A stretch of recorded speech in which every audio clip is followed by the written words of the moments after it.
Good morning, all of you. In today's session, we are going to discuss about CSIR NET JRF Chemical Science December 2018. Complete part B will be discussed in today's session. We already going with entire solving question papers of previous years. In that series, we completed June 2019 question paper part B and part C as well. Next is about December 2019. Entire question paper got covered in different series. So now we completed June 2018 part B and part C as well. So today we are going to start with CSIR NET JRF Chemical Science December 2018. Entire part B session will be going to be covered. Okay, now let us enter into our actual concept. Each and every question is explained in detailed way. It will be helpful for your CSIR preparation and even GATE chemistry. So let us enter into our actual concept. Here is the question number 21, which is the first question in the part B of CSIR JRF Chemical Science December 2018. So let us see 21, question number 21. The correct characters of LUMO of Cn minus and O2. Okay, Cn minus cyanide ion and oxygen molecule were given. So the characters of LUMO of Cn minus and oxide respectively. We have to predict what are the LUMO orbitals of these two molecules in accordance with molecular orbital theory. In order to explain this, first we have to know what is gerade and what is ungerade orbital. Always sigma bonding is said to be gerade orbital. Sigma anti-bonding is known as ungerade orbital. Whereas pi bonding is known as ungerade, pi anti-bonding is called a gerade orbital. Gerade orbital denoted with G, ungerade orbital is denoted with U. Right, so pi bonding is denoted as U, as well as pi anti-bonding is denoted with G. Right, so these are the important characteristics in order to predict what is LUMO, what is HOMO. Right, so the first molecule is Cn minus, where we are taking carbon and nitrogen atoms get combined leads to formation of molecular orbitals are possible, Cn minus. Okay, so carbon consisting 1s2, 2s2, 2p2. Right, in the valency shells, 2s orbital residing 2 electrons. 2p orbitals also possess 2 electrons in its outer shell. Whereas nitrogen along with minus charge, we have 2 electrons, Ns2, Np3 actually. Here we have 2 electrons in the 2s orbital and 3 electrons will be there in its 2p orbital, right? So let us fill all these electrons here. 2 plus 2, 4 electrons. 2 are in bonding, 2 are in anti-bonding. Sigma bonding and sigma bonding electrons will be filled. In case of 2p orbitals of Cn minus, here 2 plus 3 actually. So 2 plus 3, 5 electrons will be there. In case of minus charge, 1 more electron will be added here, Cn minus, so that 1 more electron. So total number of electron count in this 2p orbital filling will be 2 plus 4. Total 6 electron filling is required. So in order to fill 6 electrons, so pi 2px, pi 2py orbital will filled first, because less than half filled, up to half filled filling will be different, more than half filled filling will be different. Up to nitrogen atom, so 2 degenerator orbitals like 2px and 2py orbitals are at the bottom, whereas sigma 2pz orbital resided somewhat higher energetic level. Right, so here 4 electrons are given from nitrogen p orbital and 2 electrons from carbon p orbital. Entire number of electron count will be 2 plus 4, 6 electrons. Here 1, 2, 3, 4. After that, electron enters into sigma 2pz, 5, 6. So this is about the electron arrangement in case of Cn minus outer valency shell. Right, now what we have to predict? We have to predict LUMO orbital. So what is meant by HOMO? What is meant by LUMO? HOMO stands for highest occupied molecular orbital and LUMO stands for lowest unoccupied molecular orbital. Right, here we can see sigma bonding orbital is said to be a HOMO orbital. Means among all the known orbitals, how many orbitals are filled? Pi 2px, pi 2py, sigma 2pz orbital is also filled. This is of higher energy, right? So this higher energy, highest occupied, this is occupied by the electrons of higher energy. Hence we can say sigma bonding it is.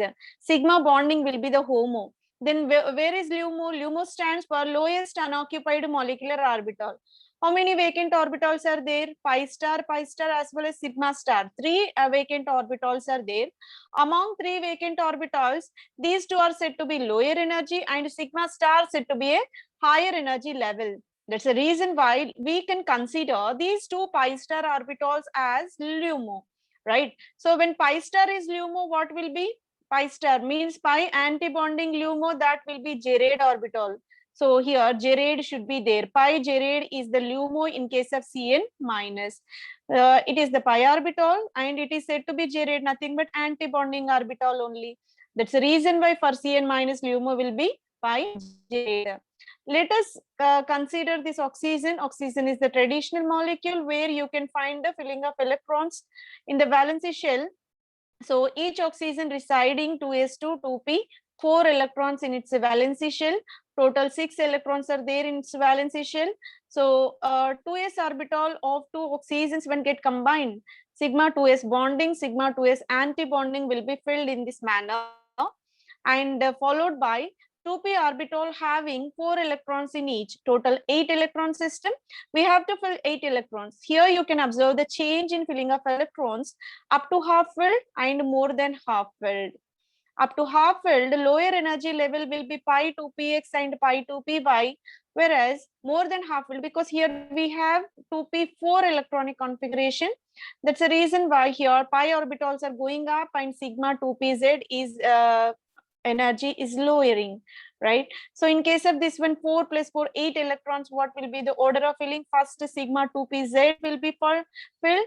Later electrons will be entered into pi 2px and pi 2py orbital. These are sigma bonding orbitals, pi bonding orbitals. And the next two more electrons are left, so that these two electrons now entered into pi star 2px and pi star 2py orbital. So sigma star 2pz will be empty orbital. Now what is HOMO? Highest occupied will be pi star. Pi star anti-bonding will be the HOMO orbital, and LUMO orbital will be sigma star orbital. When sigma star is there, whether it is Gerard or ungerard, sigma star will be ungerard orbital. So sigma ungerard will be the LUMO in case of oxygen. So what is unoccupied orbital? That is sigma star 2pz. Sigma star when present, sigma anti-bonding when present, that is denoted with ungerard orbital. That ungerard orbital of sigma is taken as a LUMO orbital. In this manner, for question number 1, option number 3 will be the right answer. Option number 3 will be the right answer. Question number 21. Let us move on to question number 22. The intermediate of FeSCnH2O taken 5 whole 2 positive is detected in the reaction of cobalt NCSNH3 taken 5 whole 2 positive with the FeH2O taken 6 whole 2 positive in the aqueous medium to produce cobalt H2O taken 6 plus 2 and iron H2O taken 6 plus 3. What we are doing? We are going with electron transfer reaction. Electron transfer reaction which is mediated with SCN ligand. Okay, SCN ligand can be employed. Let us see what will be the process of reaction, equation for the reaction. Cobalt NCSNH3 taken 5 plus 2 can be treated with FeH2O taken 6 plus 2, so that there is a formation of FeSCnH2O taken 5 plus 2 formation is possible, right? So it is very simple and it is very clear that this is a kind of electron transfer reaction. How can you say it is the kind of electron transfer reaction? Initially, here you can find oxidation state of iron is in the form of plus 2. After treating with this one, cobalt complex, it is turned into Fe plus 3. Means one of the electrons lost by the species and which is transported into the cobalt 1. In this manner, it is a kind of electron transfer reaction. Whenever electron transfer reactions are possible, these are categorized into two kinds. One is called inner sphere mechanism, second is called outer sphere mechanism, right? Outer sphere mechanism stands for when we are reacting to components, there is a ultimate formation of products with transfer of electrons. In that case, reactants combine together and products will be formed in the separate manner. There is no any relation. During the formation of product, there is no any relation, just electron transfer will be carried. But in case of inner sphere mechanism, reaction mechanism proceeded with a bridged ligand. Bridged ligand is required in order to transfer the electrons in between two different complexes. Complexes can bond by the intermediate compound called the bridged ligand is used for that in order to transfer the electrons from one complex to another. That is said to be an inner sphere mechanism.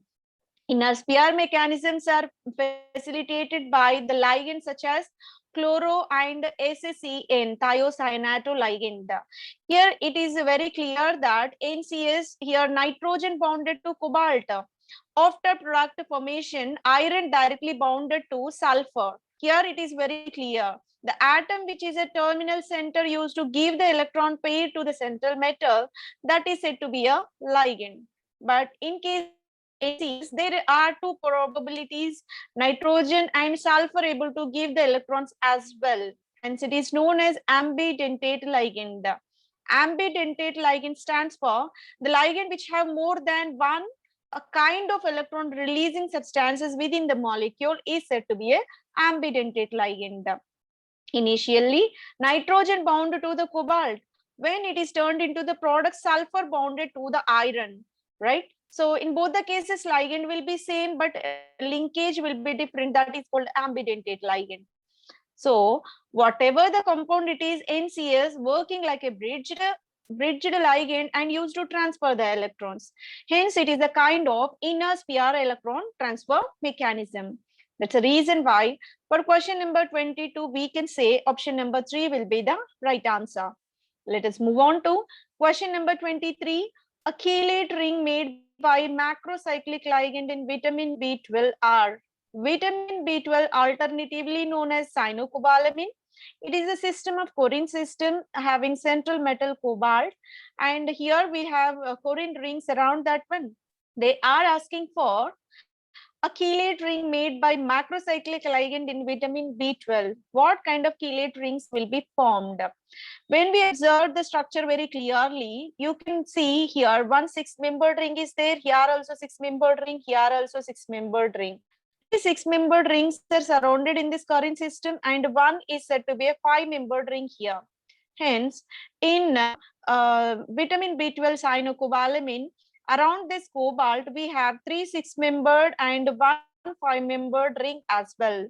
So 1 5-membered ring and 3 6-membered rings will be there. So this will be clearly explained by taking its entire structure of the compound. When we draw the structure of the compound, 3 6-membered and 1 5-membered ring system will be there around the cobalt metal, right? So for question number 23, option number 1 will be the right answer. Let us move on to question number 24. Magnesium complex of EDTA -2. The number of nitrogen donor and oxygen donor centers are respectively. It is a part of hardness of water. So magnesium and calcium imparts hardness to water, and it can be estimated. Amount of hardness present in the water can be estimated by using the component called EDTA. EDTA stands for ethylene diamine tetraacetic acid. Here -2 means 2 carboxylic acids are in the form of carboxylate ions, right? So in that case, how many nitrogen, being it is the donor of more than one ligand, we can say its density is maximum 6. But they're asking specifically in EDTA -2, how many nitrogen donors, how many oxygen donors are present. In order to explain this, let us go with its a chemical structure. It is the EDTA, ethylene moiety is there, CH2, CH2. Around this ethylene, we have two nitrogens. Two nitrogens are resided with electrons. These are able to release electrons, hence two nitrogen donors will be there in this EDTA. And each nitrogen is associated with two acetic acid molecules, CH2COH, CH2COO minus. Why we are indicating minus means because the compound given EDTA will be -2 charge. Here one acetate ion will be there, and around the second nitrogen also we have one carboxylic acid and another carboxylate ion in the same manner. That's the reason why two nitrogens of tertiary amines are capable to release electrons, and these two O minus charges are also having same kind of nature to release the electrons. So number of nitrogen donors are 2, and number of oxygen donors also 2 in case of this one. But maximum probability will be 4. In case of this EDTA -2, the 2 and 2 will be the right answer. 2 electron pairs are donated by nitrogen and 2 electron pairs are donated by oxygen atoms in this. But maximum possibility will be 2 and 4, hexadentate obviously. But in case of -2 charge 2 and 2, option will be 2 rather than 1. Option, correct option will be 2 only. For question number 24, correct option will be 2. Let us move on to next question. Question number 25. The correct set of electronic configurations for metal ions in the octahedral coordination geometry for the strong Jahn-Teller distortion. In order to explain the Jahn-Teller distortion, here we have two categories. One is strong Jahn-Teller distortion. Second is about weak Jahn-Teller distortion. Because of Jahn-Teller distortion, the complexes will be elongated, otherwise compressed. So there is a deformation in their structures. Regular octahedral structure will be deformed because of this Jahn-Teller distortion. Here two kinds of distortions will be observed. One is called a strong Jahn-Teller, second is called weak Jahn-Teller distortion. We can observe strong Jahn-Teller distortion whenever asymmetrically filled doubly degenerated orbitals are present. When Eg orbitals are incompletely filled, in that case we can say it is a strong Jahn-Teller distortion. And when triply degenerated T2G orbitals are incompletely filled, asymmetrically filled, in that case weak Jahn-Teller distortion will be observed. Strong is possible in Eg orbital, weak is possible in T2G orbital. If we see the options, we can clearly indicate where strong Jahn-Teller distortion is possible. Half-filled or more than half-filled. That means asymmetrically filled T2G orbitals are needed here. T2G6, it will not be considered. EG1 is the kind of asymmetrical EG1 or EG3. Both are called asymmetric only. Either EG1 or EG3. If EG2 is taken, two EG orbitals are half filled, that is symmetric. If we are taking EG4, two EG orbitals are completely filled, that is also symmetric. EG1, EG3 are called asymmetric in nature. Here, the first condition T2G6 and EG1 where asymmetricity is there. T2G3 and EG1. EG1 is nothing but asymmetric filling only. T2G6, EG3, here also asymmetric filling is there. That's the reason why in this first case, Jahn-Teller distortion is very strong whenever Eg orbitals are asymmetrically filled. Either Eg may resided with 1 electron or 3 electrons. That's the reason why for question number 25, correct option will be option number 1. Let us move on to question number 26. The correct order of acceptor ability of phosphorus ligand is, right? So here trivalent phosphorus ligands are provided here. They are having tendency to accept the electrons. They should possess electron accepting nature. In order to get the electron acceptor nature, that is nothing but Lewis acid nature, what is the important condition? Any other groups which are associated with the phosphorus should have more electronegativity. Electron pulling tendency should be more, so that deficiency will be generated on the phosphorus and having more prone to accept the electrons from the some other nucleophilic or electron rich substances. So the important criteria is electron deficiency. So when we are comparing all phosphorus which are surrounded with here fluorines, here phenoxide, here phenyl, here methyl groups are there. Based on their electronegativity, we can say which is more, which is having more tendency to accept the electron pair. Whenever Phosphorus is attached with the fluorine. Phosphorus is attached with fluorine where electronegativity is very high. That's why here a high electron deficiency is generated on the phosphorus. That's why PF3 having more tendency to accept the electrons. After fluorine and in either subsequent electron deficient species will be oxygen, where phenoxide will in the second place of electron accepting nature. After this, phenyl group having tendency to gain electron ring current because it having tendency to pull out the electrons. So that's why next is about phenyl ring. And finally, methyl. What is the tendency of methyl? Methyl always having tendency to release the electrons rather than accepting the electrons. Methyl is a pleasure affecting group, electron releasing group. That's why electron density deficiency will not be created whenever methyl group is there. That's why we are taking acceptor nature least for this trimethyl phosphine, and highest is given for trifluorophosphine.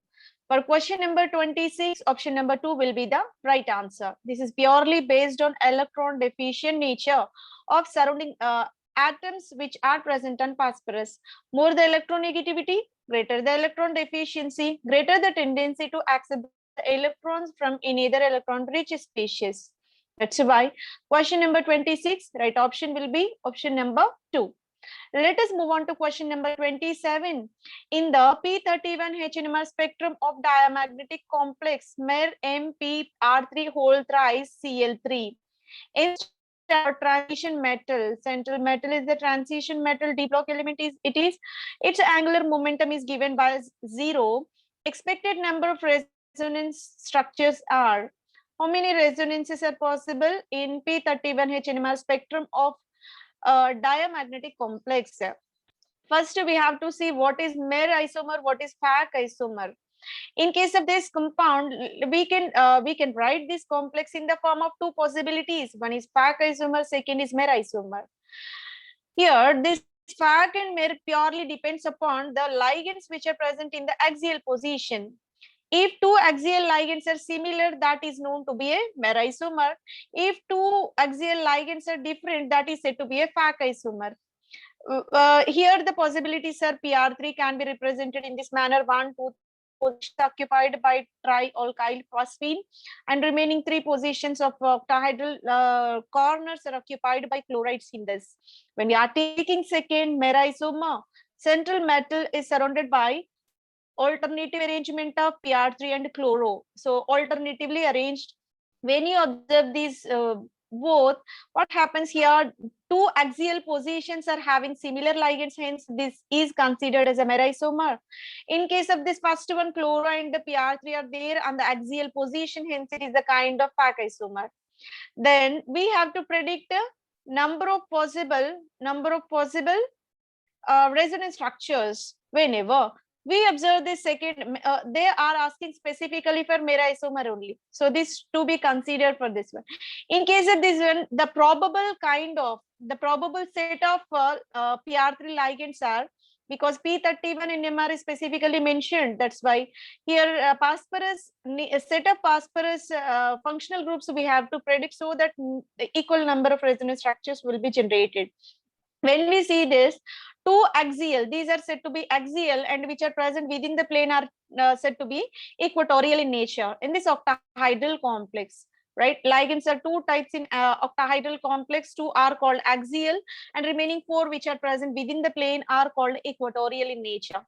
Here, two PR3 groups are present in the axial position. These are of one set, and equatorial PR3 is of in either set. So total number of equivalent set of PR3 groups are 2. One is axial set, second is equatorial set.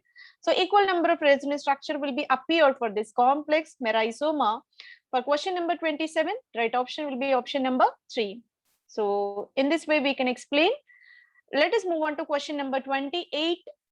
Consider the species nitric oxide, iodine, I3 minus, it will be copper +2 and VO positive, dye positive. The number of paramagnetic species among them and EPR inactive species. So they given with 1, 2, 3, 4, 5. 5 different compounds are provided to us. Among all 5 compounds, we have to predict how many paramagnetic substances are given and how many EPR inactive. That is nothing but diamagnetic. Okay, so that is somewhat twisted question, but meaning is same. So we have to predict how many paramagnetic are there, how many diamagnetic are there simply. So what is the criteria for paramagnetic nature? Any compound is associated with lone pair of electrons is said to be a paramagnetic if all the electrons are in paired nature, called a diamagnetic in nature. So when we are taking nitric oxide, so nitric oxide is a bent molecule in this manner. Here nitrogen oxygen double bond will be there, neither or one coordinate covalent bond is there between nitrogen and oxygen. This nitrogen resided with one electron on this. An odd electron is there in the nitrogen. Hence, we can say nitric oxide is a paramagnetic in nature. Because of this, due to the presence of this unpaired electron, this involved in this dimerization reaction. So dimerization is purely because of this unpaired electron which is present on the central nitrogen. Hence, we can say nitric oxide is a paramagnetic. Hence, it will be EPR active. EPR stands for electron paramagnetic resonance. It is purely applicable to the compounds which are having lone pair of electrons upon them. So EPR activity, the important condition will be paramagnetism. Nitric oxide is paramagnetic, hence we can say it is EPR active molecule. So option 1 is having this one. And iodine, when we are taking I2 molecule, iodine is a linear molecule which is bounded by two iodine atoms. Each iodine is resided with three lone pair of electrons and bonded with another iodine with a covalent bond. It is a molecular crystal, right? So in this iodine molecule, we are not able to find any single unpaired electron upon this. Hence, we can say it is a kind of diamagnetic in nature. If diamagnetism is there, EPR activity will not be there. Hence, we can say it is EPR inactive. Iodine molecule is associated with the 3 + 3, 6 paired electrons, 6 paired electrons and 0 unpaired electrons are there. Hence, it is a kind of diamagnetic and EPR inactive molecule. And the third one is about I3 minus, triiodide anion. What is this? I3 minus is denoted as triiodide anion. Each iodine is associated with 3 lone pairs. Just now we discussed iodine always surrounded by 3 lone pair of electrons. Here 3 iodine atoms are present in a linear shape. I3 minus is of linear molecule and each iodine is resided with 3 lone pair of electrons and minus charge is associated with the central iodine. This is about the representation of triiodide anion. So all the electrons got paired, but one electron is present on the central iodine which is unpaired. This is responsible for its paramagnetic nature, and we can say it is a EPR active molecule, right? How many paired electrons are there? 1, 2, 3, 4, 5, 6, 7, 8, 9. 9 paired electrons are there and one unpaired electron is there. Because of this one unpaired electron, this becomes a paramagnetic compound, and being it is a EPR active molecule. So this is about I3 minus, and next let us move on to another compound, copper plus 2. Copper plus 2 is a kind of transition metal where NS2NP 8 actual configuration, but NS2NP9 is the actual configuration. But what we will do in copper plus 2, we are removing 2 electrons. So it is the anomalous electronic configuration is given for copper as well as chromium, because only the reason is half-filled orbitals are being more stable. That's why chromium and copper, these are violating the general electronic configuration rules, and they are denoted with N-1 D10. In case of copper, N-1 N-1 D10 configuration is given. That is nothing but 3s1 3d10 configuration is given, because here we have completely filled, that's why stable. Here it is half filled, that's why it is also stable. So in this manner, copper is showing exceptional electronic configuration in its ground state. We are taking copper plus 2. In case of copper plus 2, what we have to do? One of the electron removed from its 4s orbital. In either one electron is removed from this 3d orbital. When two electrons removed, how many electrons are there? 2 plus 2, 4 plus 2, 6 plus 2, 8 plus 1, 9 system. D9 system it is.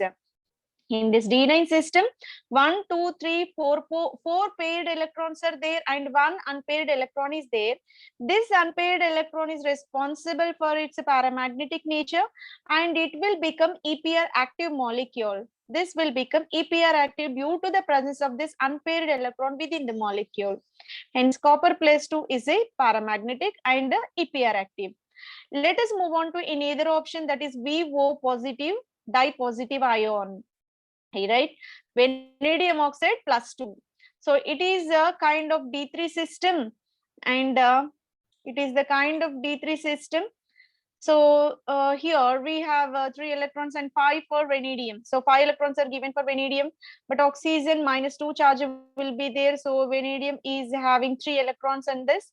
So when 3 electrons present in the d orbital, 3 unpaired electrons only, because there is no pairing. In accordance with above principle, we have to, in 5 degenerated orbitals, first one electron should be filled, later pairing is possible. That's the reason why VO positive dipositive is associated with 3 unpaired electrons within the ion. So because of 3 unpaired electrons, it will become a paramagnetic and subsequently EPR active molecule. Now let us count how many of them are called paramagnetic in nature. Nitric oxide is a paramagnetic, one molecule we got, and the second is iodine diamagnetic, it will not come in this category.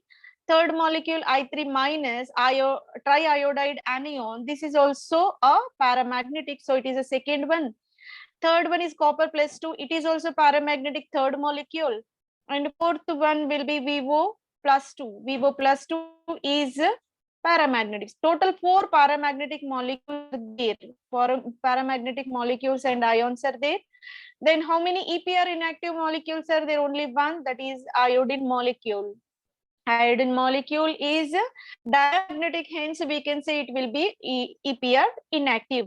So the right option will be option number 2. For question number 28, option number 2 will be the right answer. Let us move on to question number 29. In question number 29, identify the correct statements for BH3CO. Okay. When this BH3CO molecule was taken, BH3 is a Lewis acid when it is in contact with this carbonyl functional group. It is a ligand used to release 2 electrons. Coordinate covalent bond is represented in this manner. Right. Let us see what are the statements correct with respect to this problem. sp2 hybridized orbital of boron accept lone pair of electrons from carbonyl. When we are taking sp2 hybridization, all electrons already, sp2 orbitals means how many sigma bonds will be formed? S and 2p orbitals, means 3 orbitals when combined, then 3 orbitals will be generated. So these 3 are able to give 3 bonds. Already we have 3 bonds, that's why there is no probability to accept the electrons in this manner. When boron trihydride is present in sp3 hybridization, then only one vacant orbital will be there, then only acceptance of electrons will be there. When sp2 state is there, already all shells got occupied, bonds got formed, so there is no further option to form a bond. That's why sp2 hybridization will not be the right answer for this. Then it's stretching frequency, IR stretching frequency of carbonyl value is more than that of free carbonyl. This is correct statement. How can we say? When carbonyl group is releasing electrons to boron, so there is a bond formation between boron and carbon. Whenever this carbonyl group is in bonding with boron, what happens? It is very difficult to excite the electrons into higher level. It is very difficult to stretch the bond. In that case, we need higher energy in order to stretch that carbonyl when it is in bonding with this BF3 molecule. That's the reason why VCO of this molecule will be greater when compared to free CO. When free CO, free carbonyl is there, those electrons are not influenced by anyone and bonds will be easily stretched. But in case of in this bonding with BF3, what happens? Stretching becomes somewhat difficult. That's the reason why higher stretching value will be given for this one. Option B will be the right answer. Formal oxidation state of carbon plus 4 in the compound. Here, this is not a correct statement. Why can't we say carbon having tetravalent or plus 4 charge upon this? Because whatever compound we are taking, that compound is not ionic. You can't find any charged species here. Rather, it is a kind of coordinate covalent bond. CO molecule itself, it is a covalent bond, covalent species. When it is in contact with BF3, there is a formation of coordinate covalent bonds. There is no question of any charges within the molecule. It is the non-polar. So there is no any kind of charged species. You can't find any plus 4, plus 3, plus 4, plus 5. All these are given for ionic substances only. But it is being a covalent compound, you can't find any charge upon this carbon. So this is also the not the right statement with respect to BH3CO. Only the correct statement which supports this question will be option number B. So for question number 29, right answer will be option number 2. Let us move on to question number 30. This is the kind of match the following.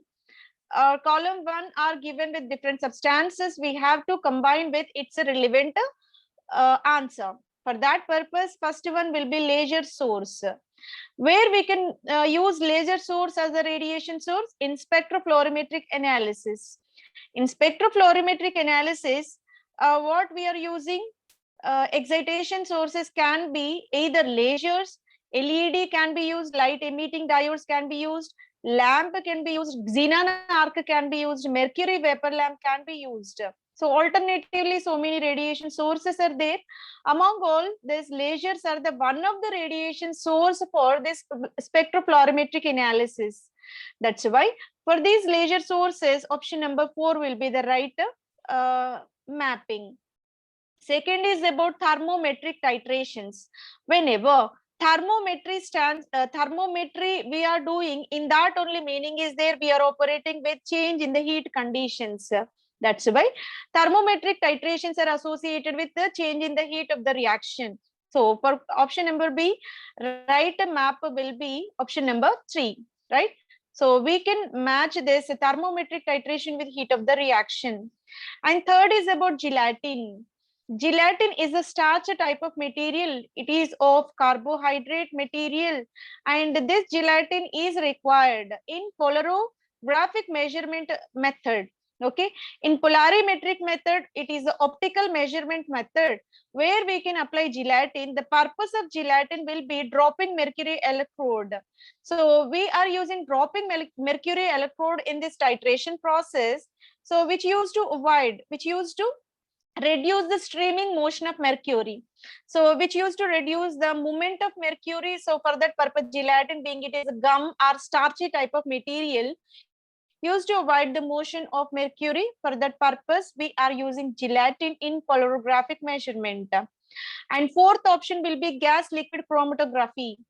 When we are taking gas liquid chromatography, it is a kind of analytical method where purity of compound and speed of ions and separation of mixtures can be carried by using this gas liquid chromatography, right? It purely depends upon the process called adsorption process. And in this, electron capture detectors can be used in order to analyze the purity of the compound. Along with electron capture, so many type of detectors can be employed. Among all, one of the detector will be electron capture detector, right? So organic halogen compounds, organometallic compounds can be detected. So these electron capture detectors are specific to predict organic halogen compounds. Any halogen compounds are there, like haloalkanes, aromatic halogen compounds, that can be predicted by using electron capture detectors. Even organic metal compounds, organometallic compounds, also detected by using these specific type of detectors. So let us see the entire options. Laser source is very specific for spectropolarimetric analysis. Thermometric titrations are associated with heat of the reaction. Gelatin is very essential to reduce this streaming motion of mercury in polarography. gas liquid chromatography is very essential and essential analytical method where electron capture detector can be employed. So laser source A with 4, B with 3, C with 2, D with 1. The right mapping will be for question number 30. Option number 1 will be the right answer. Right? So let us move on to question number 31. In question number 31, 4 different compounds are given. Among 4, 2 are fluorides, remaining 2 are hydrides. Consider compounds: phosphorus pentafluoride, strontium pentafluoride, phosphorus trihydride, strontium trihydrate. The strongest acid and the strongest base among the following are respectively. Okay, so from these fluoride compounds, we have to predict which is the strongest acid. From these hydrates, you have to predict which is the strongest base. Okay, first let us compare PFI and strontium Fi. Okay, nitrogen, phosphorus, arsenic, antimony, bismuth. So these are the third group nitrogen family elements where element arrangement will be nitrogen, phosphorus, arsenic, antimony, bismuth. Okay, phosphorus followed by strontium will be there. So both are associated with same number of ligands and even same kind of ligands. But here among these two, strontium pentafluoride is obviously stronger one when compared to PFI, because here we have the nature of this compound having strong tendency to bind with HF, and there is a formation of fluoroantimonic acid. What is fluoroantimonic acid? SbF6 minus is formed. This SbF6 minus is known as strong acid called a superacid. Among all the known acids in the periodic table, it will be the superacid. Hence, so that is formed from the precursor SbF5 upon treating with HF. That's the reason why you can consider this strontium pentafluoride will be the strongest among known two fluoride compounds. Let us compare the basic nature of PH3 and strontium H3 as well. Among these two compounds, PH3 will be the stronger when compared to strontium. This purely explained based on its electronegativity. When we are moving from top to bottom, right? So nitrogen is more electronegative, followed by phosphorus, followed by arsenic, followed by strontium, and bismuth will be the least one. So from top to bottom, size of the atom gradually increases. Whenever size of the atom increases, electron absorbing tendency gradually decreases. That's the reason why when we are moving down the electronegativity value, there is a regular trend of decreasing the regular electronegativity values, right?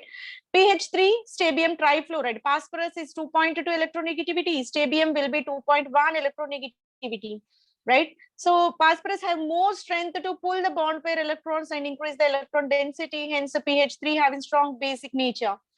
Here, basic nature of these molecules are purely explained based on what? Based on Lewis basic nature property, not the Arrhenius basic nature, because we are not having any hydroxides here. In accordance with Lewis protocols, what will be the base?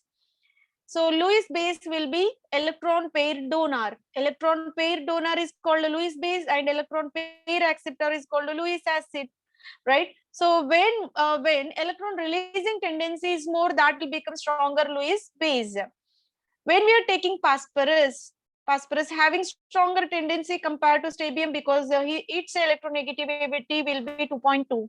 That's why from the adjacent hydrogens, it will pull the electrons. Bond pair electrons are strongly pulled towards phosphorus. Because of that reason, phosphorus having stronger electron density, greater electron density upon that. If electron density is more upon phosphorus, what happens? Electron releasing tendency will be more. We can say it will be the stronger base when compared to the strontium trihydrate. That's the reason why among PH3 and SbH3, here PH3 will be the stronger one. Strong acid will be strontium pentafluoride because it can be converted into superacid. What is that? Fluoroantimonic acid. And a strong base will be PH3. For question number 31, right option will be option number 2. Let us move on to question number 32. Among silicon tetrachloride, POCH3, NF3, trans SnCl4 Py taken twice, where Py denoted for pyridine. Those with zero dipole moment are. Here how many? 1, 2, 3, 4 compounds are there. 4 different compounds are given. Among 4 different compounds, we have to predict where dipole moment is zero. What is the criteria for dipole moment? If any molecule is of symmetric in nature, what happens? These charges are compensated and the dipole moment, net dipole moment becomes a zero. Dipole moment is the measure of polarity of the compound. Greater dipole moment, greater will be the polarity of the compound. Okay, so dipole moment is calculated by taking formula charge by distance, okay, which is denoted with mu, and Debye units are the units for in order to express that dipole moment. Let us draw all the structures of these compounds and let us predict where dipole moment becomes zero. In order to get dipole zero, molecule should be symmetric in nature. In all possible directions, arrangement of ligands, if same, you can say that is dipole zero, or that will be symmetric molecule. So first, silicon tetrachloride. Central silicon is sp3 hybridized. Tetrahedral geometry is imparted for the compound. All 4 chloro groups are resided in the 4 corners of regular tetrahedron, and this will be the arrangement. When we see the charge in equal possibilities in equal directions, the charges got compensated. It is 100% symmetric, and net dipole becomes a zero for this SiCl4, right? Let us move on to second compound, POCH3, right? In case of second compound, it is not CH3, it should be POCl3, right? So POCl3 it is, where phosphorus having double bond O, Cl, Cl, Cl. Here also you can acquire tetrahedral geometry. Even it is tetrahedral geometry, we can't say it is dipole zero. Why it is not dipole zero? In the opposite direction, one side we have chloro, in either side oxygen with a double bond is there. Exact charge compensation is not possible in this opposite direction. Here chloro charge will be compensated, but chloro-oxygen charge not compensated. It is not a symmetric molecule. If chloro is there even at this top position also, you can say it is the symmetric one. But we have oxygen with double bond, hence it is not a symmetric molecule and it is a dipole active. Dipole value will be non-zero for this molecule. And the third compound provided here is NF3. NF3 nitrogen will be sp3 hybridized. It should acquire tetrahedral geometry, but in its sp3 hybridized lobes, one of the orbital is resided with lone pair of electrons. Hence, we can say it is of pyramidal rather than tetrahedral. Pyramidal shape, tetrahedral geometry will be there. Okay. In case of this one, if we draw the exact regular tetrahedral structure of NF3 molecule, fluorine, these two got compensated. And around this nitrogen, one side fluoro, in either side lone pair of electrons are there. Hence, these two charges are not compensated, both are not being similar kind of functional groups. Hence, we can say it is asymmetric. If asymmetric nature is there, it will become non-dipole molecule. So for this NF3 dipole moment will be there. Dipole moment not exactly is equal to zero, because one side we have lone pair of electrons and it resided in a pyramidal shape. Last one is about trans SnCl4 Py taken twice. Trans stands for two pyridine moieties should be acquired to be located in the 180 degrees angle, and two axial positions are occupied by these two pyridine. Both should be trans with respect to each other.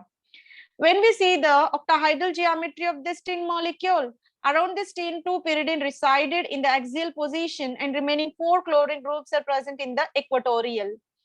So this is the octahedral geometry where this compensation of charge is possible because two similar functional groups in opposite direction. And here two chloro are in diagonal shape. Again, you can say compensation of charge is possible. Here also from the center, two diagonal having identical functional groups, being it is a symmetric molecule, and dipole moment of this molecule is given as zero. For This option, fourth compound also dipole becomes a zero. Within the question, what they are asking for? Zero dipole moment elements. One is silicon tetrachloride and the second is trans SnCl4py taken twice. These two molecules are being symmetric. That's the reason why their dipole moment exactly becomes a zero. The correct option will be 3 for question number 32. Right option will be 3 only. Let us move on to question number 33. In question number 33, standard reduction potential in the acidic medium of fluorine, chlorine, sodium, zinc in the order of. Here, this explanation is purely based on electrochemical series. Electrochemical series is nothing but if you are arranging all the metals in accordance with their increasing standard reduction potential values. So from top to bottom, gradually reduction potential values are increasing. So reduction potential stands for the tendency to gain the electron pair is known as reduction potential. Potential which originated due to the gain of electrons is called the reduction potential. Being fluorine more electronegative, having stronger tendency to gain the electrons and will be in the topmost place of highest electronegativity and highest standard reduction potential value. So when we see the electrochemical series, it is very clear that in this electrochemical series, fluorine with the topmost position with highest electronegativity and chlorine also having a highest electronegativity, next level. And when we go down, what happens? Zinc will have and further sodium will have. Here sodium, before this magnesium, sodium will be there, which is not mentioned in this, but sodium will come at this position only. So that's why right order will be fluorine highest reduction potential, subsequently chlorine and zinc, followed by least will be provided for sodium metal. So this will be the right order, which is purely explained based on the position in this electrochemical series. Electrochemical series, all metals arranged in accordance with their increasing reduction potential values, right? So in this series, fluorine will be in the topmost place for question number 33. Right option will be option number 2. Let us move on to question number 34. Is a part of organic chemistry and SN1 mechanism is employed in this reaction. Let us see how it will be explained. Among the following compounds that will have highest rate of nucleophilic substitution through SN1 mechanism. So all these compounds are associated with ester functional group. What we have to do? We have to replace this ester with any other nucleophilic agent. COO minus functional group should be eliminated. Instead, another nucleophile should be added. Then only we can say it is a nucleophilic substitution. And it is of SN1 mechanism. If you are going with SN1 mechanism, the mechanism proceeded with carbocation formation. Then the rate of reaction purely depends upon alkyl halide and it is mainly driven by the stability of carbocation. Among all the given carbocations, it is obvious that tertiary carbocation having higher rate of stability. So because of that reason, tertiary carbocation will have highest stability. So option number 4 will be having higher rate of substitution when compared to remaining all. Here you can find secondary, here you can find primary, you can find trimethyl. So correct option will be option number 4. For question number 34, option number 4 will be the right answer. This is purely based on carbocation formation. When you cleave the bond here, the carbocation will be formed. It will be the tertiary. Tertiary will be more stable when compared to secondary and when compared to primary. That's the reason why option number 4 is having higher rate of nucleophilic substitution, right? Let us move on to question number 35. The major product formed in the following reaction. Para-aminophenol is given. It is treated with acetic anhydride in the presence of pyridine. It is the suitable synthetic procedure for paracetamol, right? Whenever acylation is carried, N-acylation is preferably possible so that we will get N-acylated para-aminophenol, which is known as paracetamol. So among all, the paracetamol structure will be option number 2. Let us see how can we explain this. And even we have OH-NH2, why specifically acetic anhydride is bonded to NH2 rather than oxygen? This is purely explained based on electronegativity comparison of oxygen and nitrogen. Which is more electronegative among oxygen and nitrogen? Obviously, oxygen will have higher electronegativity value. That's why it will not give electrons. It will not release electrons. Instead, nitrogen is somewhat lesser electronegative, having provision to release electron to this carbonylic center. So that bond is preferably carried on nitrogen rather than oxygen. Now let us see the mechanism. Lone pair of electrons in the nitrogen given to carbonylic functional group, subsequent migration of pi bond towards the oxygen, there is a new bond between nitrogen and carbon. So that nitrogen positive, oxygen minus will be generated. Back polarization of electrons, subsequent cleavage of this ester linkage, and we will get CH3COO minus here. And here it is turned into NH, CH, double bond, was CH3. Here, nitrogen is having positive charge upon this. So if we remove this H place in the presence of water, it is turned into NC double bond was CH3, and one more will be acetic acid. The correct option will be option number 2. It is a kind of paracetamol synthesis. Para-aminophenol when treated with acylating agent, that is acetic anhydride. Alternatively, you can apply acyl chloride also in order to get an acylated product. For question number 35, correct option will be option number 2. Let us move on to question number 36. In question number 36, what they are given, the mechanism of acid catalyzed hydrolysis of benzonitrile involves. What we have to do, we are taking benzonitrile and treated with water. That reaction should be catalyzed by acid. Actually, in this acid catalyzed hydrolysis of benzonitrile, initially acid will catalyze, acid will initiate the reaction. First, it will be bonded to nitrogen so that you will get iminium cation. Further, this lone pair of electrons will be attached to the carbon, and subsequent back polarization of electrons towards the nitrogen will be carried. So the right option will be option number 2. It will be clearly explained by observing the mechanism of the reaction. When this benzonitrile treated with water, there is a formation of benzamide, and one more step of hydrolysis, and final product will be benzoic acid. This reaction is catalyzed by acid. Acid catalyzed hydrolysis reaction we are going to perform here. In order to do that, initially, acid will initiate the reaction and bond it to nitrogen, and a nitronium ion will be generated. Later, the water used to give the electrons, being it is a nucleophile, used to give the electrons to carbon, and the bond pair electrons will be shifted to nitrogen so that iminium compound will be formed, imine will be formed. Now on this we have OHH positive. This one of the hydrogen will be abstracted by another water molecule. Now it turned into OH. OH adjacent to carbon having double bond. It is in enolic form.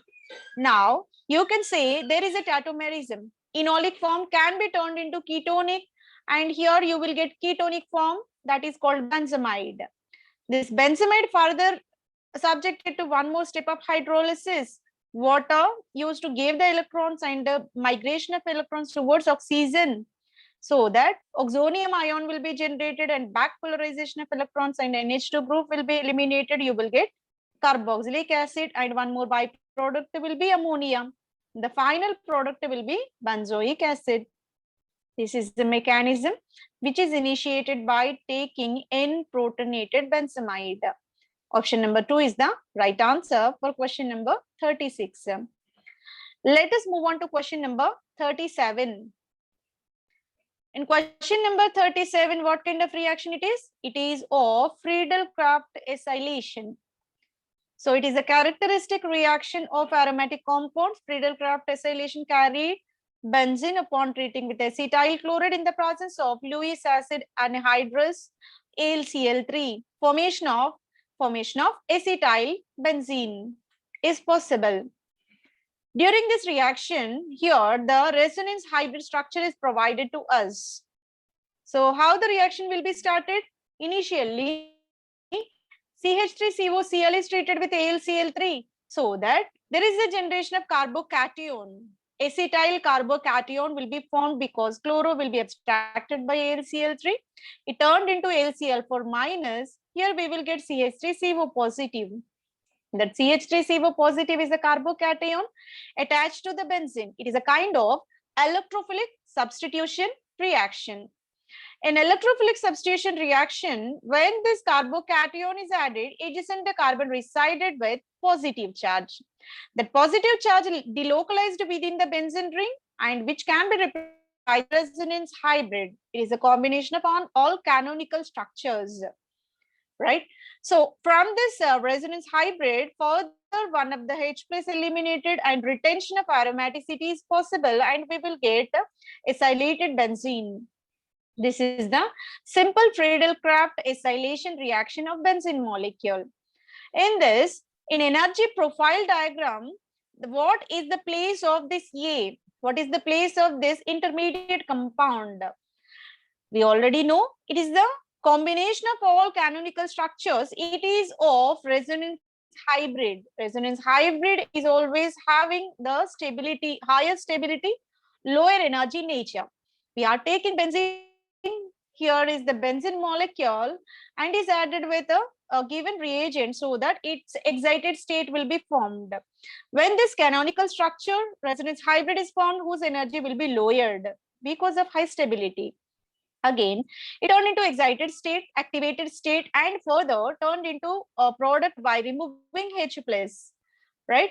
So in this manner, the compound A will be represented in this energy profile diagram at the point 2. So this Roman letter 2 is mentioned where you can find this compound 2. It is the intermediate compound, right? For question number 37, correct option will be option number 2. And this starting stage indicates it is the reactant, and 1, 3 are associated with excited states.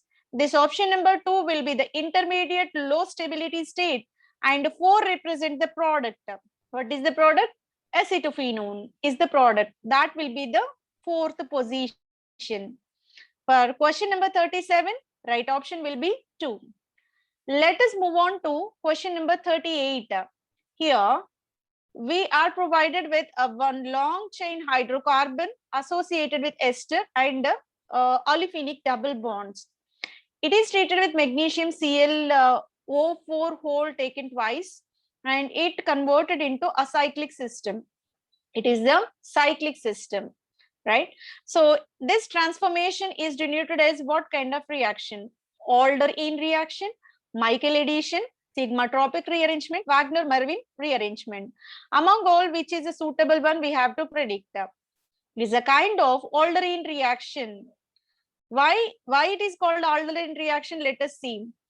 Aldrin reaction stands for, it is a combination of 4 electron cyclization process.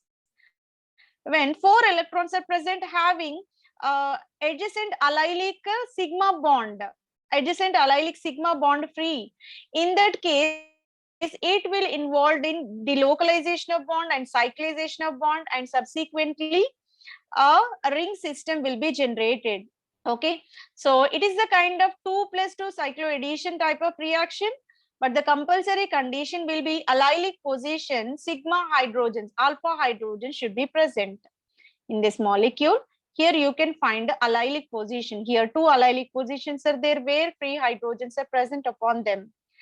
This hydrogen will be removed so that here the double bond formation, subsequent migration of double bond towards this carbon, we will get negative charge here, and this terminal olefinic double bond will be shifted towards COO minus, because COO minus is electron withdrawing group. It will pull the electron so that we will get carbene ion at this position. So whenever carbene ion generated at this position, that will abstract this H plus released at this allylic position so that it is converted into CH2.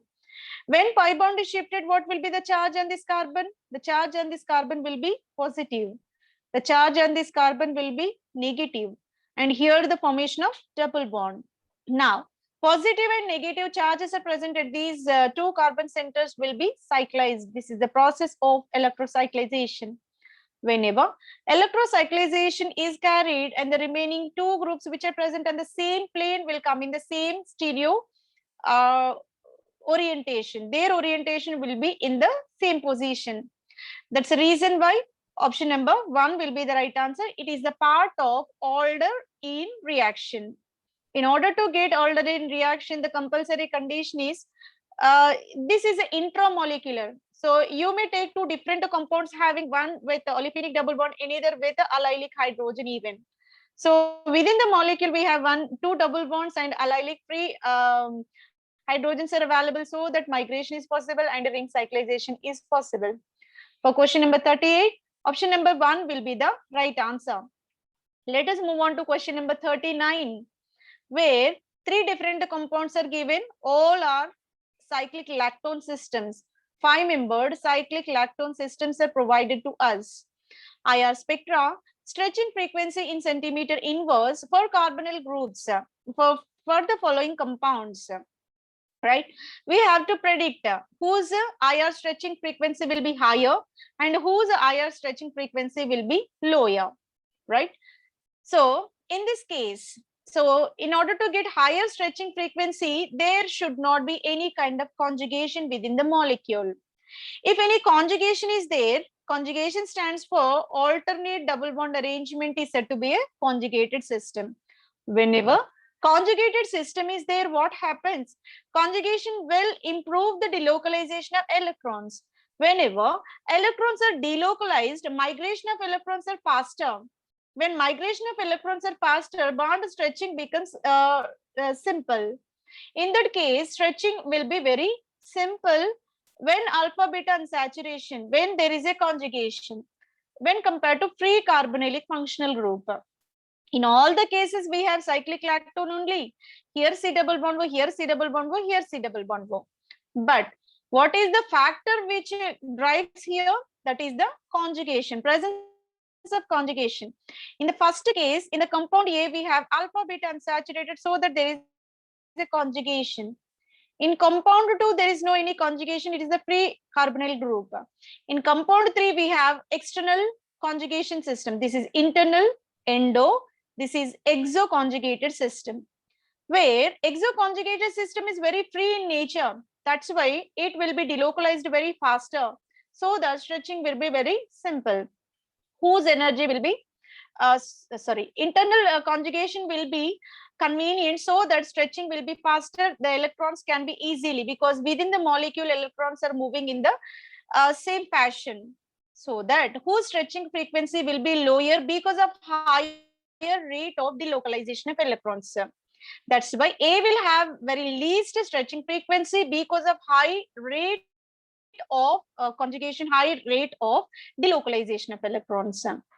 Whereas second compound endo alpha beta double bond system is exo alpha beta double bond system is there. That's the reason why it is compared to this compound A, compound C having some higher energy of stretching because of somewhat difficulties. So after A, C will be the next position, and in case of B, there is no any such a kind of conjugated system. That's why in compound B, it is a free carbonylic group. Higher stretching frequency will be given because electrons are localized. There is restricted migration will be there, so that it requires higher energy of carbonyl stretching in IR spectrum. So BCA is the right sequence for question number 39. Option number 3 will be the right answer. Let us move on to question number 40. The order of relative rate of cyclization following bromocarboxylates to generate corresponding lactones. Right? What we have to do? Order of relative rate of cyclization, which will be cyclized in a faster rate, and what will be the rate of the reaction to form cyclic lactone. What is meant by lactone? In the ring system, if double bond wo will be there, which is called a lactone. All are having carboxylate, all are having bromo group, but only the difference is carbon chain length. Based on ring strain theorem, we can explain which cyclic lactone will be more stable, and thereby relative rate of cyclization. Greater the stability, greater the ease of formation, greater will be the rate of the reaction. Obviously, in accordance with Bayer strain theory, 5-membered ring will be more stable compared to 6-membered, and the least stability is given for 4-membered, where more number of atoms in the smaller ring will be highly strained in nature.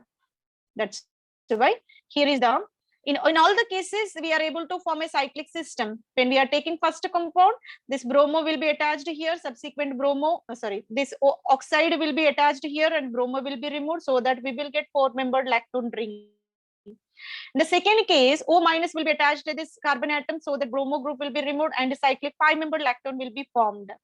In third case, oxide will be attached to this carbon, so that 6-membered ring lactone system will be formed. In all the cases, we are getting same kind of mechanism. Only the difference is size of the ring: 4-membered, 5-membered, and 6-membered. This is well explained by Bayer angular strain theory. And 5-membered ring having higher strain-free molecule when compared to 6-membered, and the least is given for 4-membered.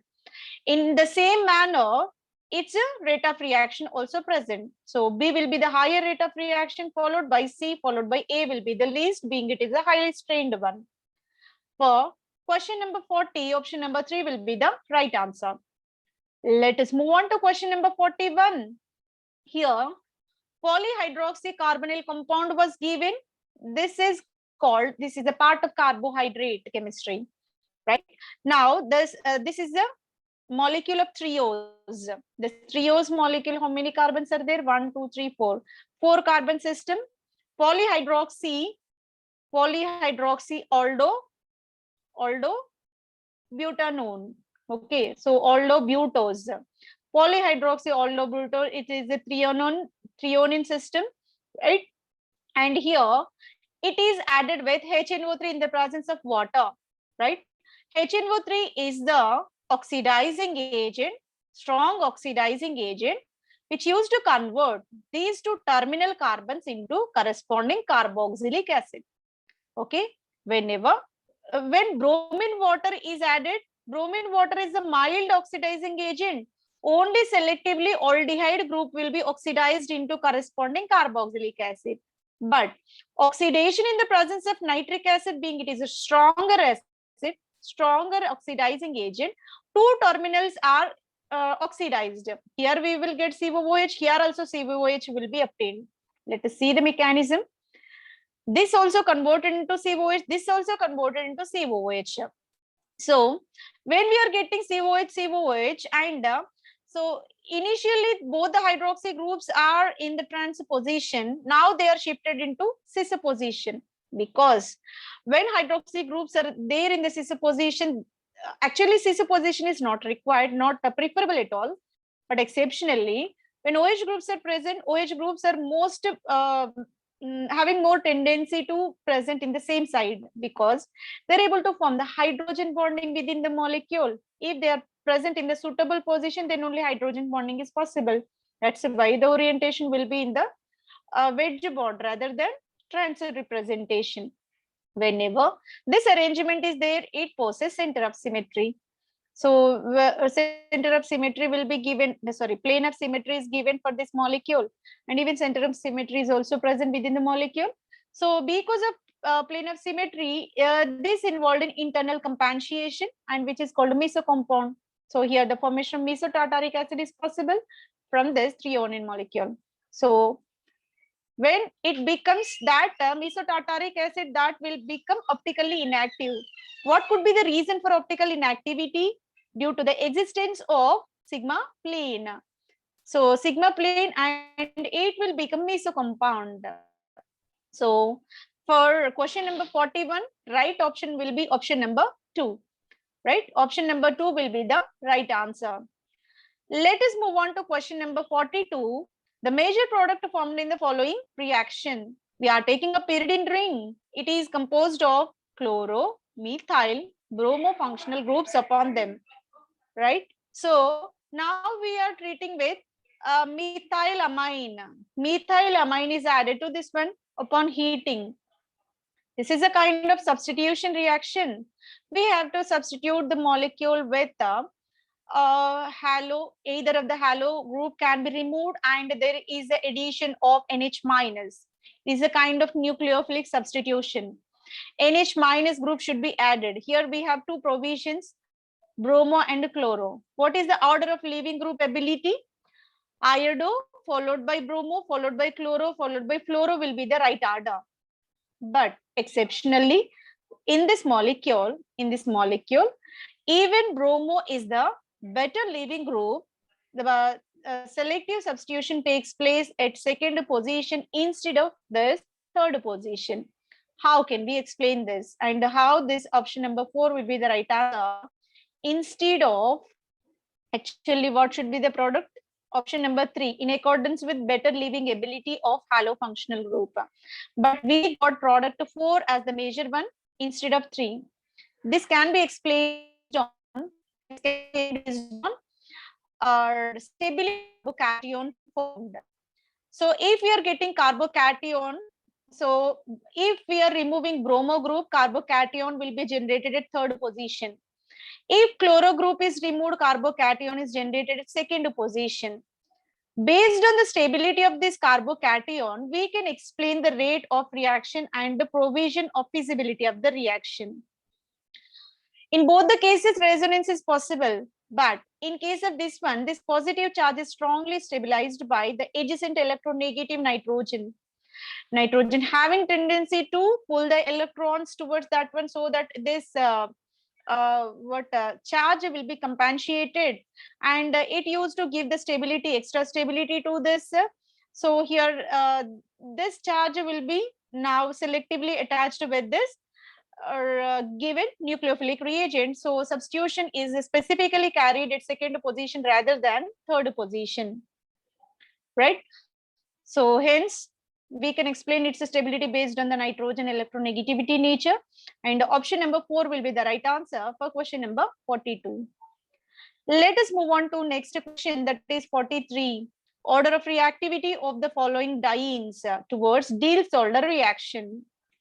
Diels-Alder reaction is a concerted electrocyclization reaction. It is a part of photochemistry where a diene is treated with dienophile and adduct formation is possible by electrocyclization. During this cyclization, all the systems are provided with 1,3 butadiene only. But in the first compound, we have tertiary butyl group at first position. Second compound, tertiary butyl at second position. Third, 2 tertiary butyl groups are present at second and third position. We have to go with reactivity, which will be reacted faster among all.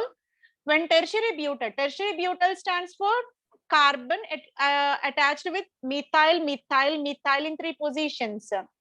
4 carbon system will be there. Being it is very bulky group, if 2 bulky groups are present in the adjacent carbon atoms, it will be highly sterically hindered one, least preferable for electrocyclization. Reactivity will be very less for this option number 3. Obviously, C rate of the reaction will be lower. That is only one option provided among all the given 4. So directly you can go with this. And let us explain all 3 reactivity in detail. The general Diels-Alder reaction is mentioned here. Diene, when treated with dienophile, electrocyclization is carried in this manner. These electrons will be donated in this way, and these electrons will be shifted carbon-carbon double bond, and this pi bond is migrated so that cyclohexane will be generated if it is unsubstituted. Now, we are having tertiary butyl at 2, 3 positions. When it involved in electrocyclization, what happens? It will be highly sterically strained. Being these two are very bulky in nature, adjacent position will not be preferable. Highly sterically strained, reactivity will be very less. When we are going with tertiary butyl at this first carbon, it will interfere with the reactivity of this electrocyclization, because it is present at the terminal center where we are going to attach any other functional group here. So it will interfere in the cyclization reaction. That's why its reactivity also less. Even though it is bulky group, but it is away from the reactivity. So it is not involving in the cyclization reaction. That's why this is somewhat less sterically hindered when compared to remaining all. Here only one bromo group should be there rather than two. Sorry for this. Here we have to write only one bromo group. So two bromo groups are not required here.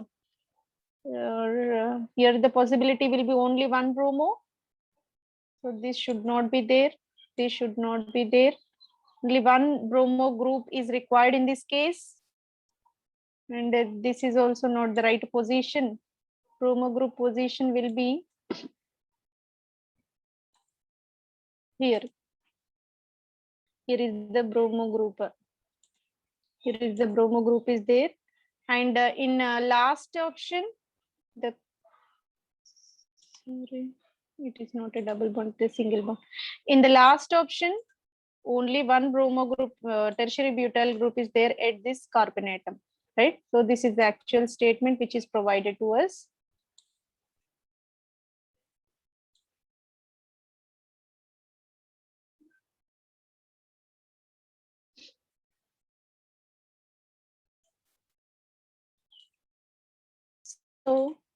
So in this way, what we have to do?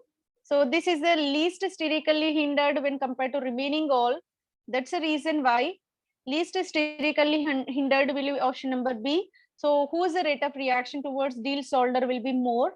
B will be higher, and next will be A, and the least will be given for C. For question number 43, option number 1 will be the right answer. Let us move on to question number 44. In question number 44, among the following optically active molecule, if you want to find the optical activity of the given compound, we have to go with this symmetry elements. If no symmetry element is present within the molecule, then only you can be optically active. Okay. When you see first a compound, it is plane of. If you bisect the molecule with the hypothetical plane to the molecule possesses plane of symmetry. And here also you can find plane of symmetry. Diagonal plane can be inserted here so that equal parts will be obtained within the molecule. So here also plane of symmetry is there. In case of third one, there is a possibility of center of symmetry. So plane of symmetry will not be there. One is towards the VR with wedge bond, and another dotted line bond away from the VR. So plane of symmetry is not applicable. Rather, center of symmetry is applicable for this option number C, option number 3. In case of fourth option, here you can't bisect the molecule in this manner. Plane cannot be inserted in between. So that plane of symmetry is absent. When we go with center of symmetry, in the opposite position, there is no identical functional group. So center of symmetry is also absent for this. So for question number 44, option number 4 will be the right answer. Without any symmetry elements, it becomes asymmetric. If the molecule is asymmetric, it will become obviously optically active. For question number 44, option number 4 will be the right answer. And the next question, 45, among the following reactions which provide one butene as the major product. So among all the given reactions, so many reactions are provided to us. Among all, we have to get only one product, a specific product, that is one butene. In general concept, what happens? More substituted olefin is the more stable, that is in accordance with Sergeev rule. But here, this is the statement which violating Sergeev rule, and one butene should be formed, right? So let us see where it is possible. In question number option number 1 and 2, we are applying potassium tertiary butoxide. Strong base is employed. That's why first and second option will be the kind of SN2 mechanism. And option number C, we are taking quaternary ammonium iodide and treated with silver hydroxide. It is a part of Hofmann degradation, leads to form the compound in the two places. Always Hofmann degradation gives non-Sergeev product because of high sterically hindered nature. It will prefer always least hindered side rather than most hindered. In option number 4, it is a kind of dehydration under acidic conditions. Being it is a dehydrating agent, sulfuric acid is a dehydrating, and most preferably Sergeev product 2-butene will be the product in this. Let us see where we will get only one butene as the major product. Let us go with its mechanism. When option number 1 was taken, 1-bromobutane treated with tertiary butoxide and E2 elimination mechanism got followed. 1-butene only formed as the product because there is no provision. If bromo is there at second position, then only you can say either HBr is eliminated from 2, 3 or 1, 2. But here only the option is for first position bromo and second position hydrogen will be eliminated, so that we will get carbon-carbon double bond. So only provision will be 1-butene formation. But when 2-bromo substitution was taken, even this reaction carried under E2 process, E2 elimination mechanism, we have two provisions in order to get this olefin, that is HBr eliminated from 1, 2 position to give 1-bromo, 2, 3 position to give 2-bromo. But 2-bromo will be the major product when compared to 1-bromo, because more substituted alkene is the more stable one. This is in accordance with Sedgwick rule. That's why option number 2 is able to give mixture of products, and 2-butene will be the major product. This is not required for us. Let us move on to third option, where quaternary ammonium nitrate, quaternary ammonium salt will be given to us always. Hoffman degradation prefers least hindered side elimination. That's why 1-butene is the major product in this condition, because it is very bulky in nature. It will not go with most hindered side. Always it will prefer to remove the electron from least hindered, and here double bond generation is possible in this terminal center. This is a required compound for us. In option number 4, whenever we are taking hydroxy compound and treated with sulfuric acid, it's a kind of dehydration. First oxonium ion will be formed, subsequent removal of water and carbocation will be generated, and elimination of H plus gives rise to carbon-carbon double bond. Obviously, this elimination leads to form 2-bromo as the major product rather than 1-bromo, because of again Sedgwick rule will be employed in this. So correct option will be option number 1 and option number C. Option number A and C are giving 1-butene as the sole product. So for question number 45, right answer will be option number 3. Let us move on to question number 46. In question number 46, we have chemistry problem where we are having COHCCl3 in the presence of sodium bicarbonate. It is some extent related with Riemann-Tiemann reaction. But what we are doing, we are taking CCl3, it able to give the intermediate of carbene type of intermediate, and in the presence of base. Right, so here when CCl3 is there under basic conditions, what happens here? The formation of hydrolysis leads to carboxylic acid moiety, and OH remains as such. We are not going to disturb this OH functional group, so that CCl3 under basic hydrolysis conditions, it will be turned into carboxylic acid. Right, for question number 46, right option will be option number 1. This can be well explained by going with its mechanism. Let us see how the mechanism will be provided for this one. When CCl3 was given, group is there, trichlorocarbon is there, chloride is eliminated. Under basic conditions, we will get minus charge, carbene ion will be generated. This carbene ion further treated with water, so that here hydroxide will be substituted, nucleophilic substitution type of reaction. And this under basic condition, this OH is turned into O minus. It will shape the bond so that carbon-carbon double bond and subsequent removal of 1 chloro. Here you will get C double bond with Cl. Acid chloride type of functional group will be generated. Further hydrolysis, this chloro will be eliminated as HCl, and here you will get OH. Subsequently, CCl3 is turned into carboxylic acid. So here the product will be carboxylic acid without affecting OH in the alpha position. So right answer will be 1 for question number 46. Let us move on to question number 47. Right, it is a part of physical chemistry.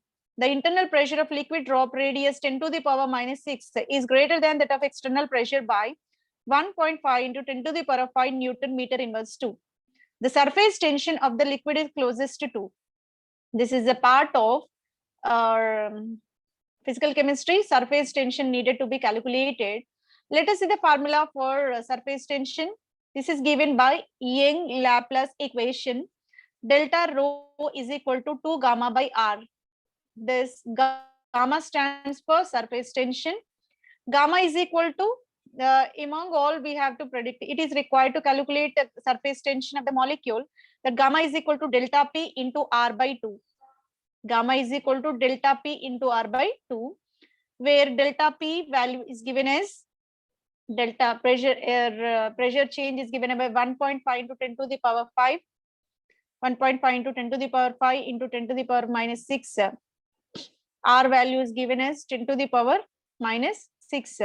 Radius, what is the radius? 10 to the power minus 6 radius is given here by 2 integer value directly provided to us. When we substitute all these, the value is obtained in the form of 0.075 Newton per meter.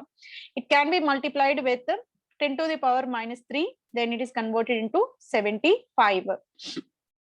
So right answer will be option number 4. For question number 47, right answer will be option number 4.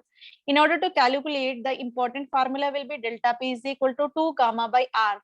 Pressure change is equal to 2 into surface tension by R. R stands for radius, P stands for pressure change, gamma stands for surface tension. So option number 4 will be the right answer. Let us move on to question number 48. It is a part of solid state chemistry. In a cubic crystal, the Miller indices values 1, 1, 1, 2, 2, 2. Reflections are observed, but not 0, 0, 1 reflections. The possible reflections are only 1, 1, 1, 2, 2, 2, but not 0, 0, 1. What will be the Bravais lattice?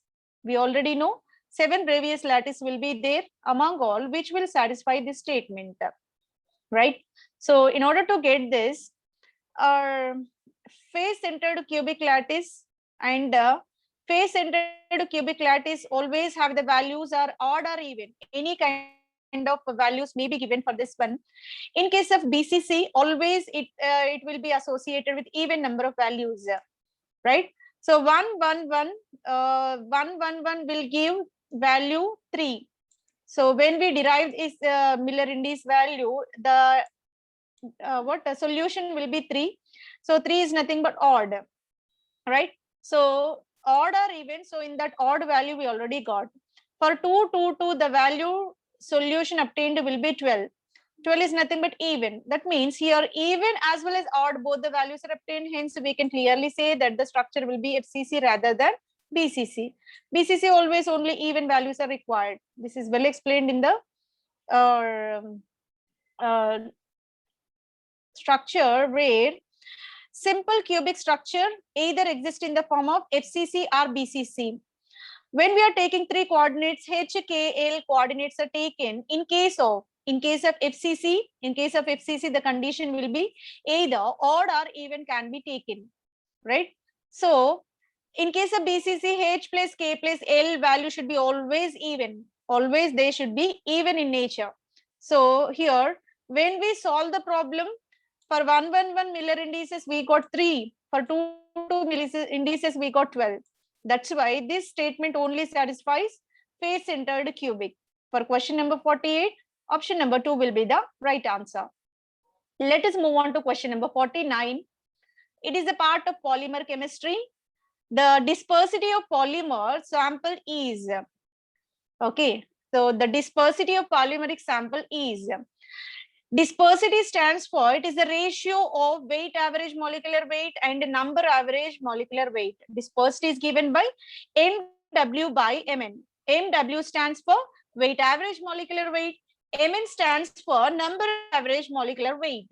In chemistry, dispersity is given by the equation M square by M square is equal to dm, that is nothing but dispersity of polymer is given by 1 plus epsilon square m. Okay, so that's why the right option will be option number 1. For question number 49, option number 1 will be the right answer. This is purely based on polymer chemistry. Let us move on to next question. It is a direct question. Ketohexose among the following. All these are the carbohydrate systems.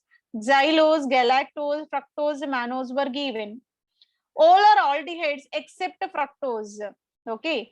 Fructose is represented as a 6-carbon system. At second carbonyl group, remaining all carbons are resided with hydroxy. It is a kind of polyhydroxy ketohexose. Hence, ketohexose is a fructose. It is a fruit sugar. Okay. For question number 50, option number 3 will be the right answer. Next, question number 51. It is a part of physical chemistry. The uncertainty of the position of moving electron is 100 picometers. Uncertainty in its speed is closest to m is equal to 9.11 into 10 to the power minus 31. H Planck constant value is given as 6.63 into 10 to the power minus 34. What we have to predict? Uncertainty in its speed is closest to. So speed will should be calculated. Whenever we are taking any smaller objects, only uncertainty principle is employed for the objects of very teeny in size, right? It is a part of Heisenberg uncertainty principle. The principle says that delta P into delta X is greater than is equal to H by 4 pi. Based on this equation, we are going to find out uncertainty in the speed, right? So delta P into delta X are greater than is equal to H by 4 pi is the statement which is in accordance with Heisenberg. Delta X into delta M delta V is greater than H by 4 pi, right? So because P is equal to M delta V. So let us apply this one. We have to get this delta V. So velocity of particle is required for us. Delta V is greater than or is equal to H by 4 pi delta X into M. Delta H Planck's constant value is provided to us 6.623 into 10 to the power minus 34. By 4 is the integer. Pi value is 3.14. Delta X is nothing but position of the moving electron, 100 picometers. 100 picometers converted into meters, 1 meter is equal to 1 trillionth, right? That's why it can be multiplied with 10 to the power minus 12, right? So 3.14 into 100 into 10 to the power minus 12, now the term is converted into meters. Into 9.11 into 10 to the power minus 31, this will be the weight, mass, right? So when we substitute all these values, it is possible to get velocity of that particle. So delta V is equal to 6 into 10 to the power 5 meter per second. That is provided in option number 2. For question number 51, right answer will be option number 2. This is a part of Heisenberg uncertainty principle calculated by using the formula delta P into delta X greater than is equal to H by 4 pi. Now let us move on to question number 52. It is a point group symmetry question. The spectrum of sodium atom has closely separated doublet 16,956.2, 16,973.4 centimeter inverse. Higher energy transition will be, right? So what is given here? Sodium atom was given. So sodium atom valency electron resided in 3s orbital. Its outer electron configuration will be 3s1. Now, when we are getting higher energy transition, so transition of electrons takes place from 3s to 3p orbital. When electron is moving from 3s to 3p orbital, what happens? So electron enters into p orbital where one electron will be there. So in order to calculate its 2s plus 1 value, 2 into s, how many electron spins are there? Only 1. So half spin will be there plus 1, it will become 2s plus 1 value becomes 2. When electron resided in 1 px orbital, the values are provided like this, m values are provided like this, -1, 0 and +1. Being it is a p orbital, so it is denoted with L is equal to 1 p orbital. So what will be the representation? Representation will be L to the power 2s plus 1, and here J value will be there. That should be the representation. Let us represent when L was there, and here superscript should be 2s plus 1, and subscript will be J. This is the possible representation of electronic transitions. L value is P, so that's why L we are taking as P. L is taken as P. 2s plus 1, just now we calculated it is 2. So 2s plus 1 superscript becomes 2. And j value. In order to calculate j value, we have two ways. Less than half filled, it will be L plus S. Sum of L plus S will be taken. More than half filled, it will be L minus S. Here it is the less than half filled, only one electron is there. That's why we have to go with L plus L S value. L is 1. What is S? 1 electron, S value will be half only. 1 plus half, it will be 3 by 2. What is the J value? 3 by 2. So now the representation will be 2p3 by 2 for higher energy level. 2p3 by 2 is given for higher energy level. Now, when we are taking electron in s orbital, L value becomes 0, S value becomes half. J is given by 0 plus half, which is nothing but half only. 2s plus value remains same, 2p, and here j value is least j value will be taken, that is half only.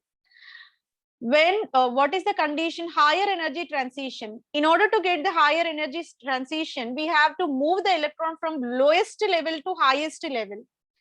Highest level will be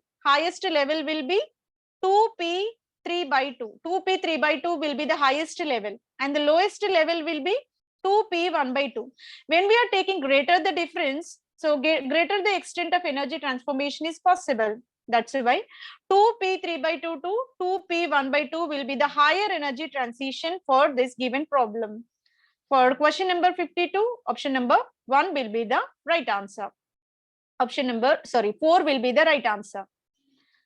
So this will be the highest energy transition. Lowest s orbital can be excited into highest p orbital. So greater the energy difference, that's why higher energy transition is possible in this case.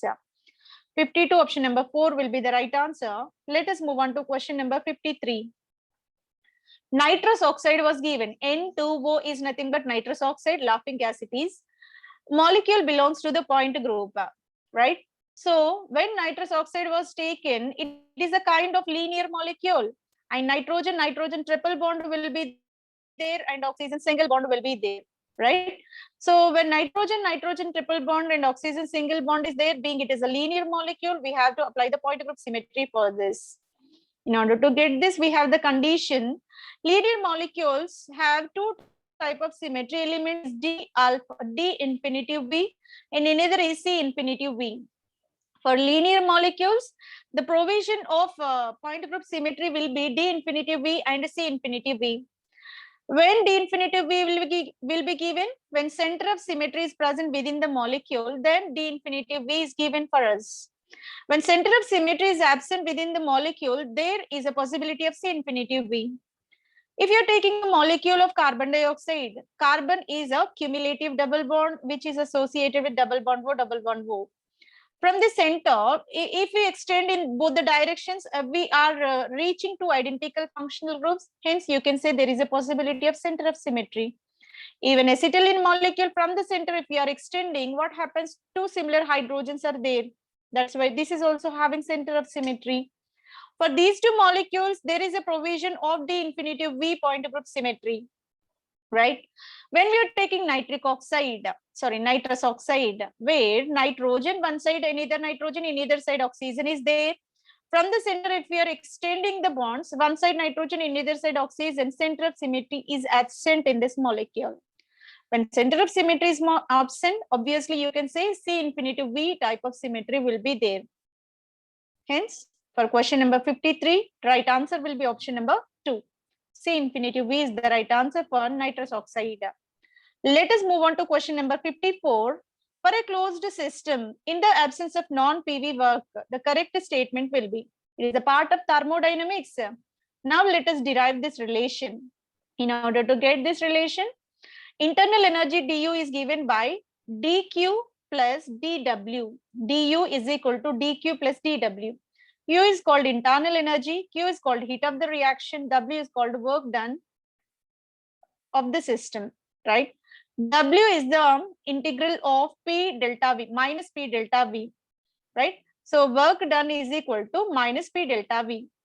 So Now the equation delta U is equal to dq plus dw. We can insert this pdv instead of w because w is nothing but minus pdv. So it will become du is equal to dq minus pdv, right? So that dq is nothing but dq can be written in the form of q is equal to tds, because entropy is equal to q reversible by t. Entropy is nothing but measure of disorderness. Delta S is equal to delta Q reversible by T. Then Q is equal to T delta S. So let us apply delta Q is equal to T delta S. Now the internal energy dQ is equal to T delta S plus delta W. Instead of delta W, what we are doing, minus PdV can be inserted. Now delta U is equal to TdS minus PdV. This is a derived equation. So for question number 54, option 1 will be the right answer. This purely explained based on du is equal to dq plus dw. In this dq place, we are substituting from entropy formula, and work done can be given as minus pdv, differential of p delta v. So if we substitute both the terms, it is possible to get du is equal to tds minus pdv. So for question number 54, right answer will be option number 1. Let us move on to question number 55. The volume change in the certain phase transitions to milliliters per mole at the transition point. From this, we may conclude that transition is most likely to be A. Okay. So volume change in the certain phase transition is 2. So volume change is given to us. So this is the transition point. A transition point volume change is mentioned here, and transition is most likely. So in that case, only in case of first order reaction, entropy as well as volume change is possible. If any system, any transition is associated with the change in volume, that we can clearly say that it is a kind of first order phase transition. Volume change is observed even in case of one component water system. That's why you can say water system is a one first order phase transition. So that is a simplest example for this kind. For question number 55, option number 1 will be the right answer. Let us move on to question number 56. Root mean square speed of molecules of perfect gas is proportional to. Root mean square velocity is nothing but RMS velocity. Here we have 3 kind of velocities of the gaseous particles. One is called RMS velocity, second is called average velocity, third is called most probable velocity, right? So RMS velocity is given by under root 3 RT by M. Average velocity is given by under root 8 RT by pi M. And most probable velocity is given by under root 2 RT by M, right? So when we are applying, what will be the relation? In all the cases, temperature is present in the numerator value, and all the cases, temperature is in under root state. If we remove under root for temperature, that will become T half. So now this RMS velocity is directly proportional to T half. So for question number 56, option number 3 will be the right answer. Let us move on to question number 57. For a second order reaction, straight line among the following plot is. So it is a direct question. So if we derive the equation of second order rate kinetics and put in the graph, so what are the variables we are taking in the x and y coordinate? That is only the answer. For question number 57, 1 by C is equal to KT plus 1 by C naught. C, the concentration at a time T, C naught concentration initial, right? So 1 by C is equal to KT plus 1 by C naught will be the equation for second order kinetics. Now, let us insert concentration of C is nothing but X, right? So 1 by X is equal to KT plus 1 by C naught. What is the form of equation? Equation exactly in the form of y is equal to mx plus c. Y is equal to mx plus c denotes y-axis term will be 1 by x-axis term will be temperature, m will be k, c will be 1 by c naught, right? So c means intercept is 1 by c naught. Y variable will be 1 by x, slope m will be k, and x will be time, and c will be intercept will be 1 by c naught.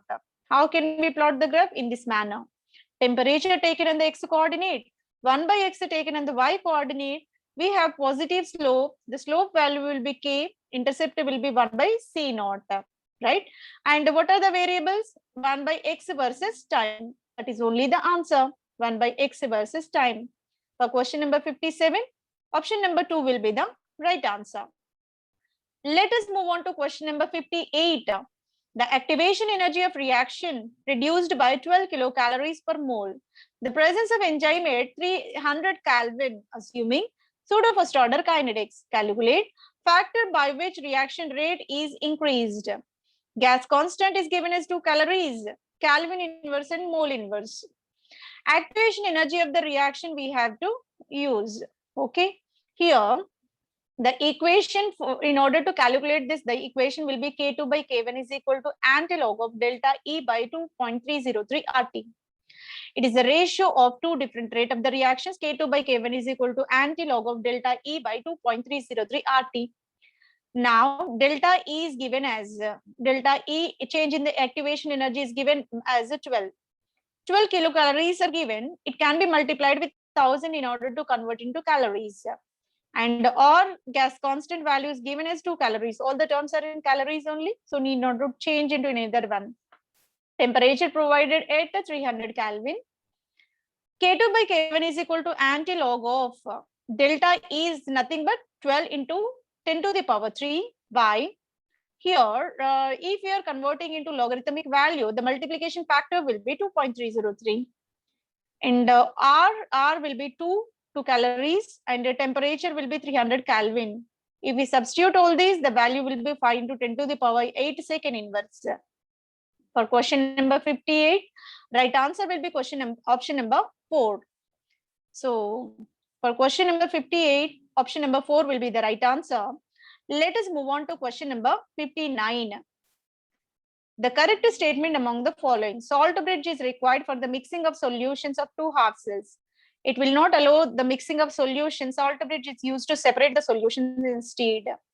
When we are taking the construction of galvanic cell, anode is the left hand part and cathode will be the right hand part. And both the compartments are separated by the device called salt bridge, made up of saturated potassium chloride or potassium nitrate. The main purpose of salt bridge is used to transport the electrons from one system to another, one half cell to another, but not allow the mixing of two solutions. Salt bridge allows the current to flow from one half cell to another without mixing. This is the right statement. Salt bridge enhances the rate of reaction. No, it will not alter the rate of reaction. Salt bridge consists of non-electrolyte as a gel. No, salt bridge is made up of KCl, which is a K plus and Cl minus, being it is an electrolyte or can be easily ionized. It is not a non-electrolyte substance. So the right option for 59 will be option number 2. Let us move on to question number 60. It is the last question of this series. The standard free energy of the reaction silver bromide solid now dissociated into Ag plus and Br minus. Okay, in this case, standard free energy. So Gibbs free energy need to be calculated. For that purpose, standard electrode potential was given for this one. For AgBr to AgBr minus was given, as well as Ag to Ag positive is also given. Right, so both the half cells are given, standard electrode potential values are given. It is required to calculate its standard free energy. What is the formula for standard free energy? Delta G is equal to minus NF E naught. Delta G is change in the free energy, Gibbs free energy. N is the valency. In case of silver, obviously one electron transfer is observed because being silver is monovalent, it used to accept only one electron. So N will be only 1. 1 Faraday is equal to 96,500. So Faraday value is given as 96,500. E naught means standard electrode potential. It is given by taking the difference of these two. Here, when we are taking 0.07, 0.80, always higher positive charge is considered as a cathode. So among these two, 0.07 is a lower value, 0.80 will be the higher value.